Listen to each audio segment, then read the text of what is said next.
ഇവിടെ ക്വസ്റ്റ്യൻ വായിക്കുക. Find the positive integer n if the decimal values of n cube and n raised to 4 together contain all the digits exactly.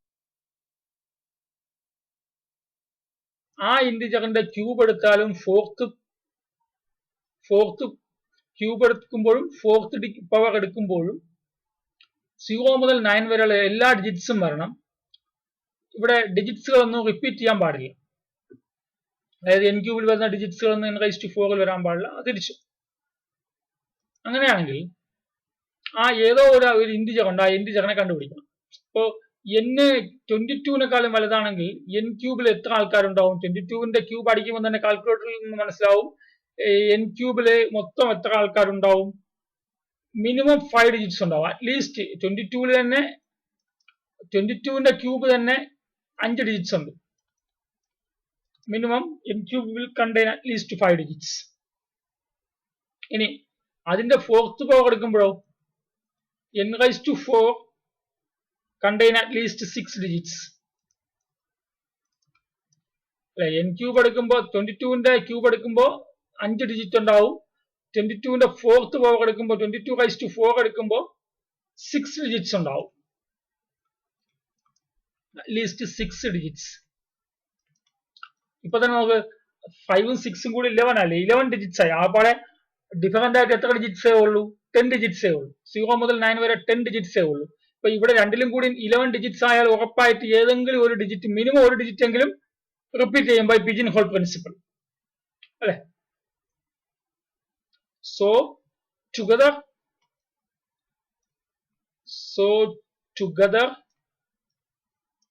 they will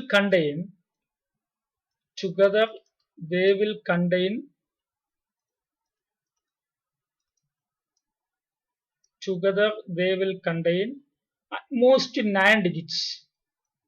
At most 9 digits.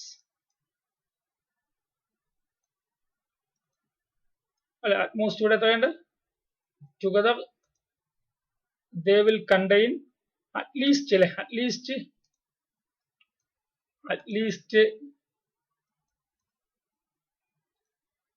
11 digits. രണ്ടിലും കൂടി 11 digits ഉണ്ട്.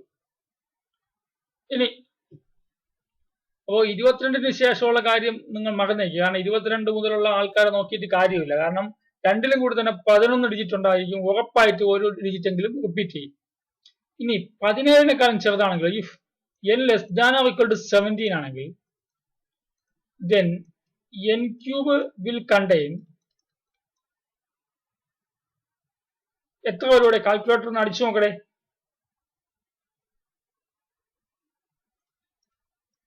ഇവിടെ 17-ന്റെ cube എത്രയാ? 3 digits ആയിരിക്കും അല്ലെ? ശരിയാണോ? 17-ന്റെ cube 3 digits അല്ലേ വരുള്ളൂ. n cube will contain at least 3 digits and n raised to 4 contain എത്ര പേരുടെ? ഇവിടെ 17-ന്റെ ഫോർത്ത് പവർ എന്ന് അടിച്ച് പറഞ്ഞ കാൽക്കുലേറ്ററിൽ 17 raised to 4 എന്ന് കാൽക്കുലേറ്റർ അടിച്ച് പറഞ്ഞ എത്ര ഡിജിറ്റ്സ് ഉണ്ട്?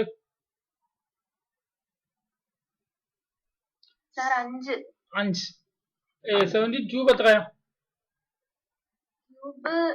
4. ഇവിടെ 4 ഡിജിറ്റ് ആണ്.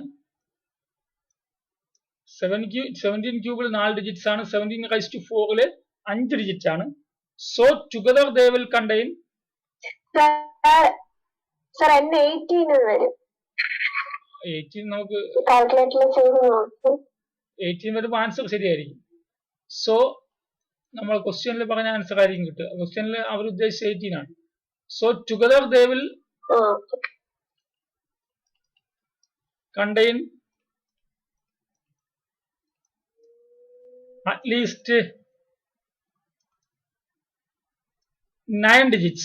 അപ്പോൾ 9 ഡിജിറ്റ്സ് ആണെങ്കിലും ഒരു ഡിജിറ്റ്സിന്റെ കുറവുണ്ട്. മൊത്തം ടോട്ടൽ 10 ഡിജിറ്റ്സ് ഇല്ലേ? അപ്പോൾ ഒരു ഡിജിറ്റിന്റെ കുറവുണ്ട്. അപ്പോൾ നമ്മൾ ഉദ്ദേശിക്കുന്ന n 22-നേക്കാളും കൂടാനും പോകുന്നില്ല, 17-നേക്കാളും കുറയാനും പോകുന്നില്ല. അപ്പോൾ ഇതിനിടയ്ക്കുള്ള ആൾക്കാരെ മാത്രം ചെക്ക് ചെയ്ത് നോക്കിയാൽ മതി. 18, 19, 20, 21 ഇത്രയും ആൾക്കാർ ചെക്ക് ചെയ്യാം. 18, 19, 20, 21 ചെക്ക് ചെയ്താലോ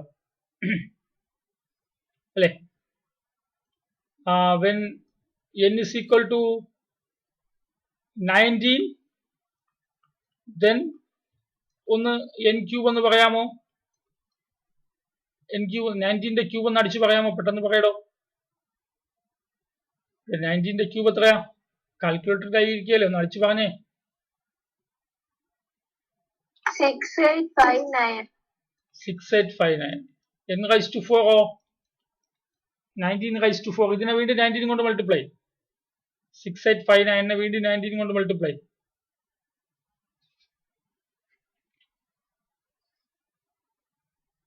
321 അപ്പൊ നോക്കി, ഇവിടെ തന്നെ 3 റിപ്പീറ്റ് ചെയ്തു. 1, 2 ഉണ്ട്, 3 ഉണ്ട്, 4 ഇവിടെ ഒരിടത്തും വന്നില്ല അല്ലെ? മാത്രമല്ല 10 ഡിജിറ്റ് വന്നു, പക്ഷെ എന്തില്ല, 4 ഇല്ലല്ലോ. 4 ഇല്ല, 7 ഇല്ല. അപ്പോ അവര് പറഞ്ഞ കണ്ടീഷൻ ഫെയിൽ ആവും.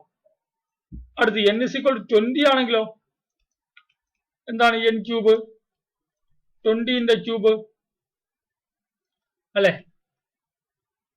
20ന്റെ 4th പവറോ? ഇവിടെ തന്നെ ഇവിടെ വെച്ച് n ക്യൂബ് ചെയ്താൽ പിന്നെ n raised to 4 ചെയ്യേണ്ടത്, കാരണം അവിടെ 0 റിപ്പീറ്റ് ചെയ്തു. n raised to 4 എത്ര വരും? 16 അതല്ലേ?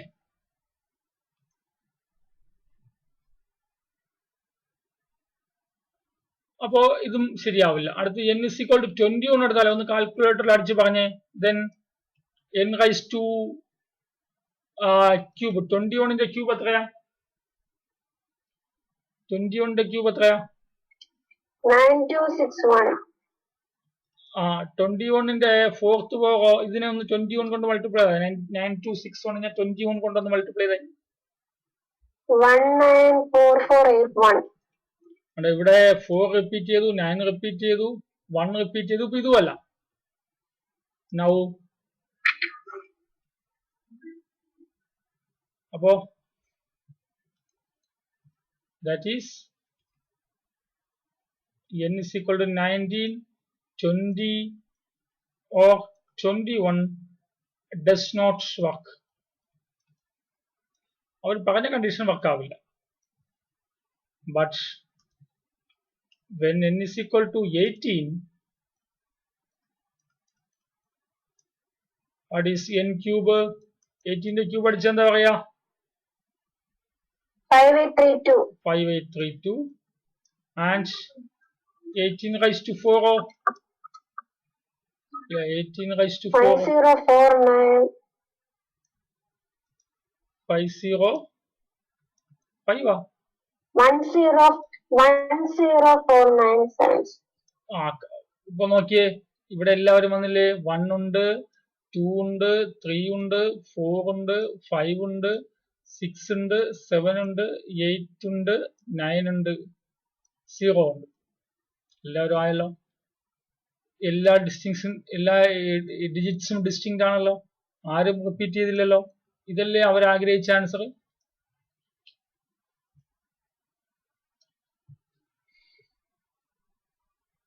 അടുത്ത് 42 എന്താ? Find the number of ones in the binary representation. Find the number of ones. Find the number of ones in the binary representation of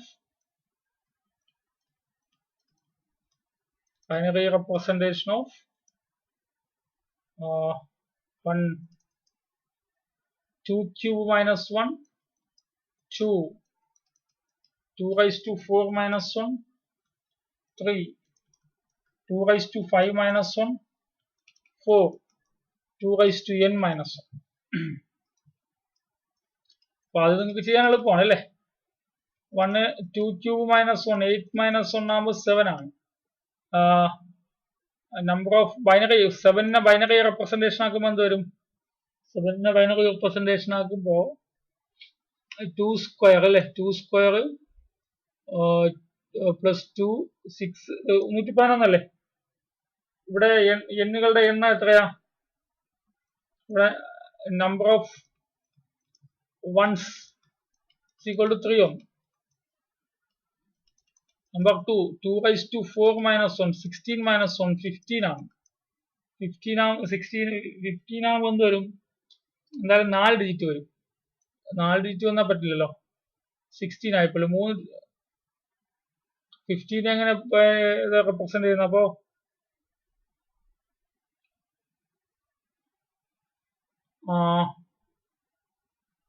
15 നമ്മൾ ബൈനറി റെപ്രസെന്റ് ചെയ്യുന്നത് എങ്ങനെയാ? 7 അല്ലേ? ഇവിടെ എങ്ങനെയാ? 3. ഇവിടെ എങ്ങനെയാ? 1 1 1 1 1 2 ക്യൂബ്. ഓക്കെ, ഇതാണ് നമ്പർ ഓഫ് വൺസ്. എത്രയാ? അല്ലാതെ എഴുതായിരുന്നു അല്ലേ? നമ്പർ ഓഫ് വൺസ് എത്രയാ?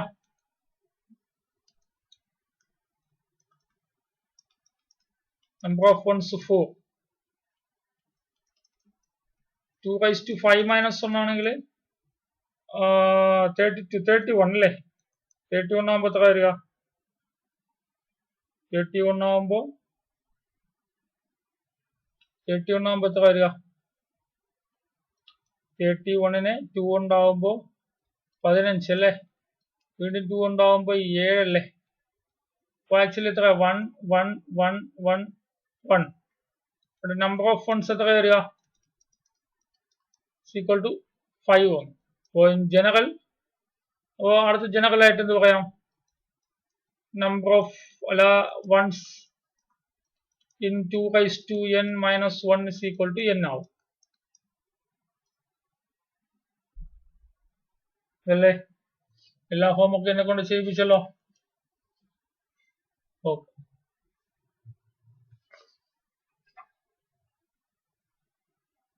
Next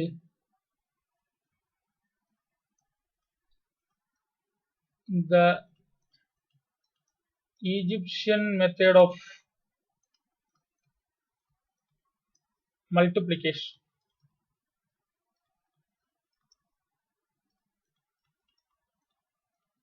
The Egyptian method of multiplication.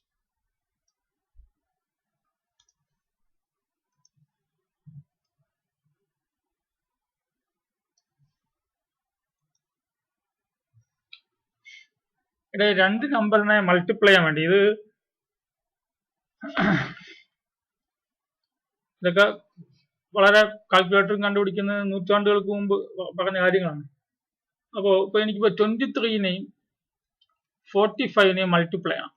അപ്പൊ ഈജിപ്ഷ്യൻ മെത്തേഡ് അനുസരിച്ചാണെങ്കിൽ നിങ്ങൾ ആദ്യം ഫസ്റ്റ് എക്സ്പ്രസ് 23 അല്ലെങ്കിൽ ഏതെങ്കിലും ഒരെണ്ണം first express one of the factors 23 അല്ലെങ്കിൽ any one of the factors as sum of powers of 2. അപ്പോ ഈജിപ്ഷ്യൻ മെത്തേഡ് പറയുന്നത് എങ്ങനെയാണ്? to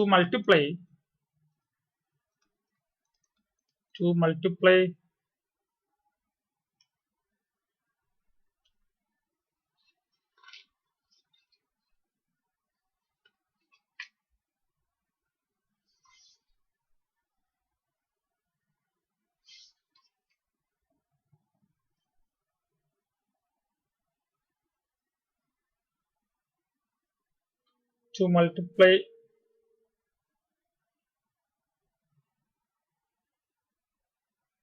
23 and 45. എക്സാമ്പിളിലൂടെ പറയാം, വേറെ അങ്ങനെ തിയറി ഒന്നും ഇവിടെ പറയുന്നില്ല. First express one of the factors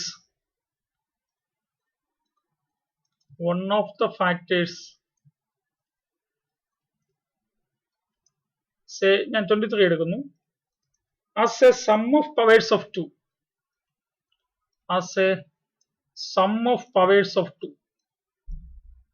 അപ്പൊ 2ന്റെ പവേഴ്സിന്റെ സം ആയിട്ട് 23നെ എക്സ്പ്രസ് ചെയ്യണം. അപ്പൊ എങ്ങനെ വരും?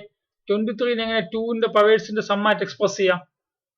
23 is equal to 1 plus 2 plus 2 square plus എത്രയായി 4 7 ഉള്ളൂ പ്ലസ് 2 ക്യൂബ് ആകുമ്പോൾ എന്താ 15 പ്ലസ് 2 റൈസ് ടു 4 ആയപ്പോഴോ 16 ആയി അല്ലേ. അപ്പോ 16ഉം അപ്പൊ ഇപ്പൊ തന്നെ എത്ര കൂടി 16ഉം 40. ഇവിടെ നോക്കി ഈ 2 ക്യൂബിനെ കളയാം, അതിന്റെ ആവശ്യമില്ലല്ലോ. അപ്പോ 2 സ്ക്വയർ പ്ലസ് 2 ക്യൂബ് ആയി. അപ്പോ 23 നമുക്ക് എങ്ങനെ എഴുതാൻ പറ്റി 1 പ്ലസ് 2 പ്ലസ് 4 പ്ലസ് അല്ല 2 ക്യൂബ് അല്ല 2 റൈസ് ടു 16 എടുത്താൽ ശരിയാവുള്ളൂ. 2 റൈസ് ടു 16 2 റൈസ് ടു 4 അപ്പോൾ 16. അപ്പോൾ 23 is equal to 1 plus 2 plus 4 plus 16. അപ്പോൾ 2ന്റെ പവേഴ്സിന്റെ സം ആയിട്ട് എഴുതി 23. ഇനി ഇവിടെ 45 കൊണ്ട് രണ്ട് സൈഡ് മൾട്ടിപ്ലൈ ചെയ്യാം. Now 45 into 23 is equal to 45 into 1 plus 2 plus 4 plus 16. അപ്പോൾ എന്താ വരിക 45 into 23 is equal to 45 into 1 plus 45 into 2 plus 45 into 4 plus 45 into 16.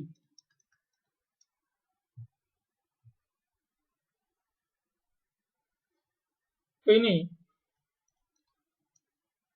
ഇതൊക്കെ കണ്ടുപിടിക്കുന്ന സമയത്ത് ഇതൊക്കെ മൾട്ടിപ്ലൈ ചെയ്യാന്ന് വളരെ പ്രയാസമുള്ള ഒരു കാലഘട്ടമായിരുന്നു.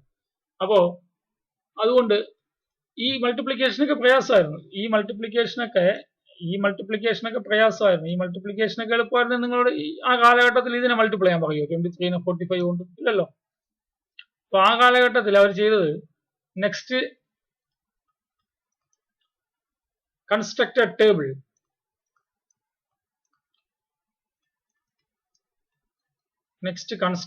Table consisting of two rows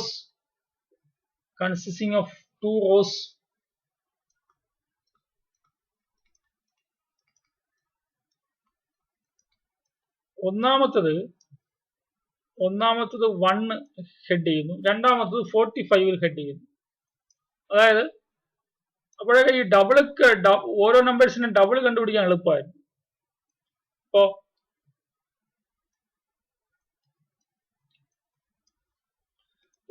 1ന്റെ double 2, 2ന്റെ ഡബിൾ 4, 4ന്റെ ഡബിൾ 8, 8ന്റെ ഡബിൾ 16, 16 ഡബിൾ 32. അങ്ങോട്ട് നമുക്ക് വേണ്ട, 16 വരെ മതി. അടുത്ത് 45ന്റെ ഡബിൾ 90 അല്ലെ. 45ന്റെ ഡബിൾ 90, 90ന്റെ ഡബിൾ 180, 180ന്റെ ഡബിൾ 360, 360ന്റെ ഡബിൾ 720. ഇനി നമുക്കവിടെ ആരൊക്കെ ഉള്ളൂ? നമുക്കവിടെ 45 ഇൻറ്റു ആക്ച്വലി ഇവിടെ വന്നിരിക്കുന്നത് ഇതാണ്.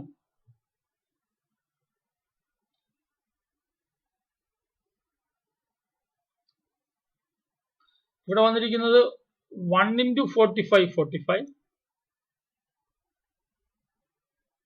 2 ഇൻറ്റു 45 90 അല്ലെ. 1 into 45 45, 2 into 45 90, 4 into 45 180, 8 into 45 360, 16 into 45 720. ഇതാണ് അവിടെ വന്നിരിക്കുന്നത്. അപ്പോ നമുക്കിവിടെ ആരൊക്കെ ആവശ്യമുണ്ട്? 45 into 1, 45 into 2, 45 into 4, 45 into 16 അല്ലെ. അപ്പൊ ഇവിടെ 45 into 2 ഉണ്ട്. അപ്പൊ നമുക്ക് ഇക്വേഷൻ നമ്പർ 1 എന്തായിട്ട് മാറും? then equation 1 becomes left side എന്താണ്? 45 into 23. 45 into 23 is equal to ഇവിടെ 45 into 1 അത് നമ്മൾ ടേബിൾ വഴി എഴുതും 45 പ്ലസ് രണ്ടാമത് 45 into 2 അത് ഇവിടെ വെച്ച് എഴുതാം 45 into 2 എത്ര 90 ഇതാ കിട്ടിയിട്ടുണ്ട് പ്ലസ് 45 into 4ഉം 45 into 16ഉം 45 into 4 ഇതാ കുഴപ്പമുണ്ട് 180, 45 into 16 720. ഇവിടെ 320 കൂടി എഴുതി സന്തോഷിക്കല്ലേ, 360ന്റെ ആവശ്യം ഇവിടെ ഇല്ല. ഇതെല്ലാം കൂടി ആഡ് ചെയ്യാം, ആഡ് ചെയ്യാനൊക്കെ കുഴപ്പമില്ലായിരുന്നല്ലോ. അപ്പോ 5 അല്ലെ 10 19, 23, 2 റിമൈൻഡർ 10 അല്ലേ? അങ്ങനെ 1035 എന്ന് കിട്ടും. അപ്പൊ Egyptian method of the Egyptian method of multiplication പറയുന്നത് എന്ത് ചെയ്യാം, രണ്ട് നമ്പേഴ്സിനെ മൾട്ടിപ്ലൈ ചെയ്യാൻ പറഞ്ഞാൽ 23നെയും 45നെയും മൾട്ടിപ്ലൈ ചെയ്യാൻ പറഞ്ഞാൽ ഏതെങ്കിലും ഒരു നമ്പറിനെ 2ന്റെ സം ഓഫ് പവേഴ്സ് ആയിട്ട് എക്സ്പ്രസ് ചെയ്യുക, എന്നിട്ട് അവിടെ അടുത്ത നമ്പറിനെ കൊണ്ട് മൾട്ടിപ്ലൈ ചെയ്യുക. അപ്പോൾ ബ്രാക്കറ്റ് ഓപ്പൺ ചെയ്ത് ഇങ്ങനെ ലെവൽ വരും. ഇതിനെ കണ്ടുപിടിക്കാൻ എന്ത് ചെയ്യുക, 1ന്റെ ഒരു ടേബിൾ എടുക്കുക, കൺസ്ട്രക്റ്റഡ് ടേബിൾ. ഇവിടെ 1നെ ഹെഡ് ചെയ്യുന്നു, അടുത്ത് 45നെ ഹെഡ് ചെയ്യണം. കാരണം അടുത്ത 45 1 ഹെഡ് ചെയ്ത് ഡബിൾ എടുത്ത് പോവുക, 45നെ ഹെഡ് ചെയ്ത് ഡബിൾ എടുത്ത് പോവുക. ഇതിൽ ആവശ്യമുള്ള ആൾക്കാരെ മാത്രമേ എടുക്കാവൂ. ഇവിടെ ആവശ്യമുള്ളത് ഇയാളെ മാത്രമേ ആവശ്യം ഉണ്ടായിരുന്നുള്ളൂ, അവരെ മാത്രമേ എടുത്തു. എളുപ്പമാണല്ലോ.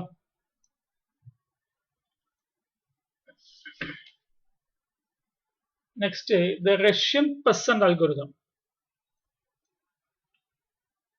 The Russian peasant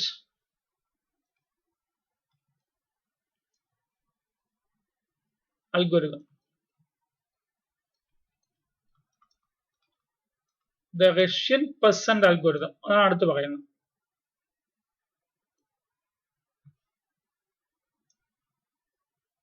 അതും രണ്ടാൾക്കാരെ മൾട്ടിപ്ലൈ ചെയ്യാനുള്ളത് തന്നെയാണ്. അപ്പോ നമുക്ക് അവിടത്തെ പോലെ എക്സാമ്പിൾ എടുത്ത് suppose we want to compute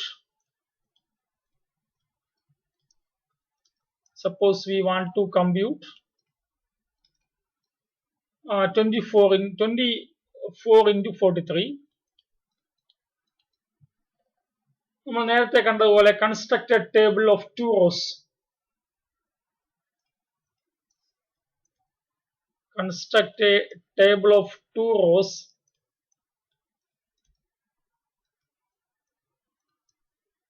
One is, ഇതിപ്പം രണ്ടും പെട്ടെന്ന് കുറച്ചുകൂടി എളുപ്പമാണ്. 1 is headed by 24. 1 is headed by ഏതെങ്കിലും ഒരെണ്ണം എടുക്കാം കേട്ടോ, 24 തന്നെ എടുക്കണമെന്നില്ല. 1 is headed by 24 and other by headed by 43. ഇനി 40, അതായത് 24ൽ തുടങ്ങുന്നതിൽ 24ൽ ഞാൻ തുടങ്ങും, 24ലും 43ലും. അപ്പോ ഒരെണ്ണത്തിന്റെ പകുതി വീതം എടുത്തു പോകണം, മറ്റേതിന്റെ ഡബിൾ വീതം എടുത്തു പോകണം.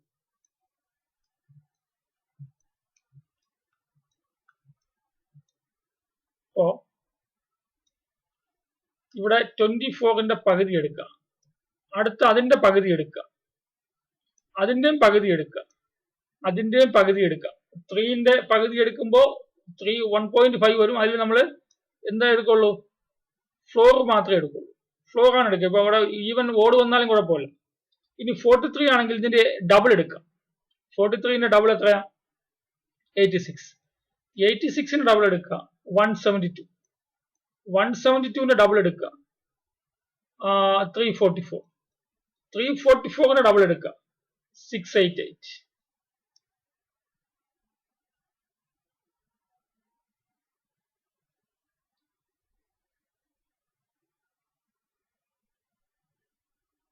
ഇനി O1ല് ഫസ്റ്റ് റോയിൽ ഓഡ് നമ്പേഴ്സ് ഉള്ളത് നോക്കണം. ഫസ്റ്റ് റോയിൽ ഓഡ് നമ്പേഴ്സ് ഉള്ള ഇതിന് കറസ്പോണ്ടിങ് ആയിട്ടുള്ള സെക്കൻഡ് റോയിലെ നമ്പേഴ്സിനെ ആഡ് ചെയ്യുമ്പോൾ ഇതിന്റെ ആൻസർ ഇവിടെ to compute the product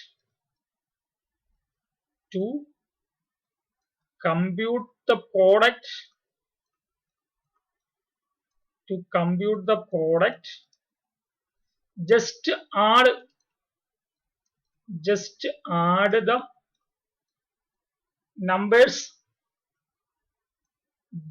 add the numbers correspond to the odd numbers in row 1. Just add the numbers correspond to the odd numbers in row 1. First റോയിലെ odd നമ്പേഴ്സിന് corresponding ആയിട്ടുള്ള second റോയിലെ എലമെന്റ്സിനെ എടുത്ത് add ചെയ്യുക. ആരെയൊക്കെ? ഇവിടെ 3 1 മാത്രമേ ഓടായിട്ടുള്ളൂ. അവയുടെ അതിന് കറസ്പോണ്ടിങ് ആയിട്ടുള്ള സെക്കൻഡ് റോയിലെ ആൾക്കാർ 344ഉം 688. അപ്പോ then 24 into 43 is equal to 344 plus 688. അത് മൾട്ടിപ്ലൈ ചെയ്യുമ്പോൾ നമ്മുടെ ആൻസർ. ഇവിടെ ആക്ച്വലി ഇത് വർക്ക് ചെയ്യുന്നത് A B is equal to a/2 into 2b എന്ന കോൺസെപ്റ്റ് വെച്ചിട്ടാണ്. a/2 into 2b എന്ന കോൺസെപ്റ്റ് വെച്ചിട്ടാണ് അത് വർക്ക് ചെയ്യണം. അടുത്തത് the Egyptian method of division. The Egyptian method of division. എപ്പോഴും ആലോചിക്കുക, ഇതൊന്നും ഈ കാലഘട്ടത്തിലൊന്നും കണ്ടുപിടിച്ചതൊന്നുമല്ല. അതൊക്കെ മാത്സ് കണ്ടുപിടിക്കുന്ന കാലഘട്ടത്തിലെ കാര്യങ്ങളാണ്. അങ്ങനെ ആലോചിക്കാവൂ, അല്ലാതെ ഇതൊക്കെ നമ്മളെ കൊണ്ട് നിസ്സാരം പോലെയാണ് എന്ന് വിചാരിക്കരുത്. ഒരുപാട് ഇങ്ങനെ ഒരു തിയറി ഉണ്ടാക്കാൻ ഒരുപാട് മനുഷ്യ പ്രയത്നം വേണ്ടി വന്നിട്ടുണ്ട്, നൂറ്റാണ്ടുകൾ വേണ്ടി വന്നിട്ടുണ്ട്. അപ്പൊ ഇവിടെ നമ്മൾ ഡിവൈഡ് ചെയ്യുന്നതാണ് അടുത്തത്. അപ്പോ അത് suppose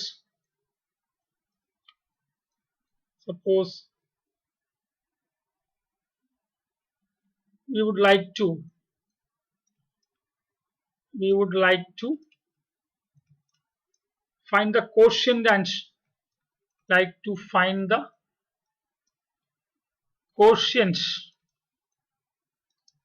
and remainder. Quotientum remainder when 256 is divided by 23. 256നെ 23 കൊണ്ട് ഡിവൈഡ് ചെയ്യുമ്പോൾ കോഷ്യന്റും റിമൈൻഡറും വേണം. അപ്പോ ഇവിടെയും നമ്മൾ നേരത്തെ പോലെ to build a table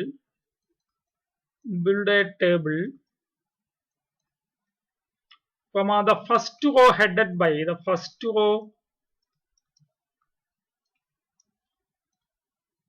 headed by 1. നേരത്തെ പറഞ്ഞ പോലെ 1 അതിന്റെ ഡബിൾ അങ്ങനെ പോവുക. and the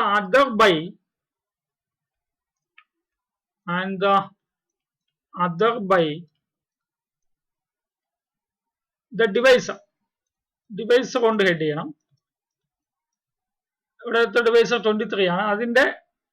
അതിന്റെയും ഡബിൾ ആയിട്ട് പോവുക. ഡബിൾ ട്രിപ്പിൾ അതിന്റെ ഡബിൾ എടുത്ത് പോവുക.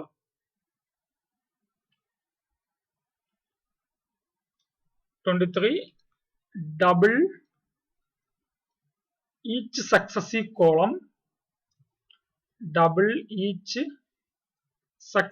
column until the number in the second row. അതായത് നമ്മുടെ നമ്പർ 256 ആണ്. 256 അടുത്ത് വരെ എത്തണം. തൊട്ട് ശേഷം വരെ എത്തുക. തൊട്ട് മുമ്പല്ല, തൊട്ട് ശേഷം വരെ എത്തുക. successive column until the number in the second row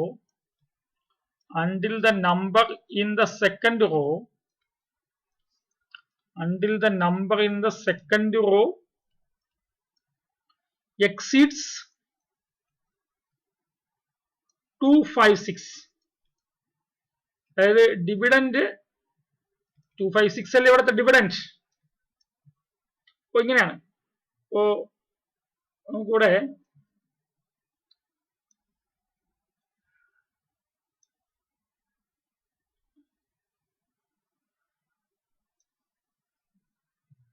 ഭംഗിയിൽ കോളൊക്കെ വരയ്ക്കാം.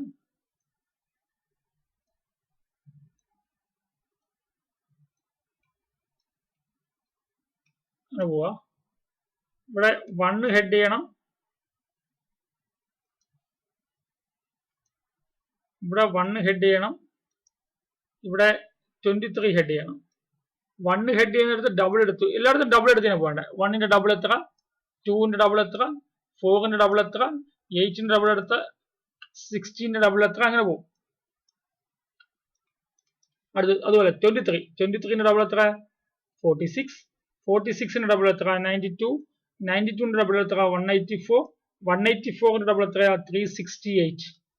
ഇനി അങ്ങോട്ട് പോകണ്ട, കാരണം എന്നറിയോ, 256 വരെ പോയാൽ മതി. ഇപ്പൊ 184നും 368നും ഇടയ്ക്കാണ് 256 വരുന്നത്. അപ്പോ ഇവിടെയാണ് 256 വരുന്നത്. അപ്പൊ ഇവിടെ കൊണ്ട് അവസാനിപ്പിക്കാം, അങ്ങോട്ട് വേണ്ട. അപ്പൊ നോക്കിയേ, എനിക്ക് എങ്ങനെ എഴുതാൻ പറ്റും, 256 is equal to 184 plus എത്രയാ, സബ്ട്രാക്ഷൻ ഒക്കെ ഉണ്ടായിരുന്നല്ലോ.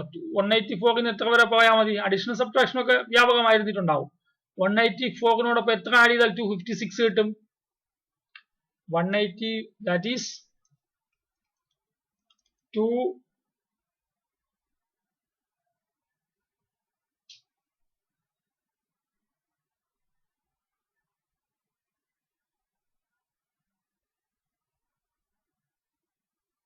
256 എങ്ങനെ എഴുതാം, 256 is equal to 184 plus എത്രയുണ്ട്, എത്ര ആഡ് ചെയ്താല് 184ഉം 16ഉം 56 അല്ലെ, 16 ആകുമ്പോൾ 200, 56ഉം 16ഉം 72 അല്ലെ, 72 plus 72. So that is 256 is equal to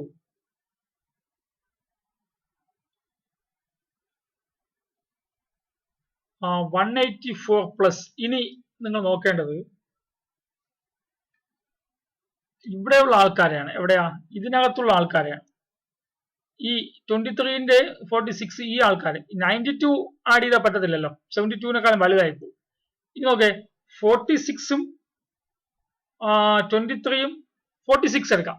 അപ്പോ അടുത്തതിൽ എന്താക്കാം, 72നെ എന്താക്കാം, 46 പ്ലസ് ബാക്കി എത്രയുണ്ട്, 46ഉം 72നും റിമൈൻഡർ എത്രയാ, 46ഉം 56, 66 അല്ലെ, 26 വരും. ഇനി 256 is equal to 184 പ്ലസ് ഈ 46നെ, 46 ഒന്നും ചെയ്യണ്ട, അവിടെ കിടന്ന് ഇരുന്നോട്ടെ, പ്ലസ് 26നെ എന്താക്കാം, 26നേക്കാളും ചെറുതാരുണ്ട്, 23 ഉണ്ട്. അപ്പോ 23 ആക്കാം, 23 പ്ലസ് 3 എന്നാക്കാം. അപ്പോ ഇവിടെ ഇത്രയും സ്ഥലങ്ങളിൽ 23ന്റെ ഫാക്ടേഴ്സ് ഉണ്ട്, ഇല്ലാത്തത് ഇത് മാത്രമാണ് അല്ലെ. അപ്പോ ഇനി എഴുതും 184 എവിടെ വരുന്നത്, 184 ഉണ്ട്, ശ്രദ്ധിക്കണം, 184 ഉണ്ട്, 46 ഉണ്ട്, 23 ഉണ്ട്. കോഷ്യന്റ് കണ്ടുപിടിക്കാൻ വേണ്ടിയിട്ട് ഇതിന് കറസ്പോണ്ടിങ് ആയിട്ടുള്ള മുകളിലത്തെ ആൾക്കാർ ആഡ് ചെയ്യണം. ആരൊക്കെ, 1, 2, 8. 1ഉം 2ഉം 8ഉം ആഡ് ചെയ്യുമ്പോൾ കിട്ടുന്നതാണ് കോഷ്യന്റ്. റിമൈൻഡർ എന്ന് പറയുന്നത് ലാസ്റ്റ് വന്ന ആളാണ്. റിമൈൻഡർ എന്ന് പറഞ്ഞാൽ ഇത്ര ആളായിരിക്കും. അപ്പോ quotient is the quotient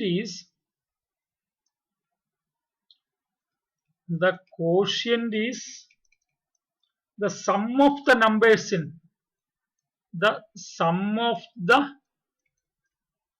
numbers in first row, in the first row, in the first row corresponding to ആക്കൊക്കെ ചുമ്മാ ഫസ്റ്റ് റോ എല്ലാവരും ആഡ് ചെയ്യരുത്. 184, 46 ആൻഡ് 23. ദാറ്റ് ഈസ് എന്താ അറിയാ, കോഷ്യന്റ് എന്താവും, കോഷ്യന്റ് ഇസ് ഈക്വൽ ടു ആരൊക്കെ വന്നേ, 1, 2, 8. 1, 2, 8. 1 plus 2 plus 8. 11 ആയി, quotient 11 ആയി. ഇനി റിമൈൻഡർ ഈസ്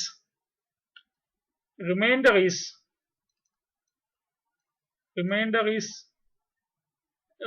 ഏറ്റവും അവസാനം ഉണ്ടല്ലേ, ഈസ് ദ ലെഫ്റ്റ് ഓവർ. ബാക്കിയെല്ലാം എടുത്തല്ലോ. ലെഫ്റ്റ് ഓവർ എത്ര 3 വന്നു. അപ്പോ കോഷ്യന്റ് 11 റിമൈൻഡർ 3 വന്നു.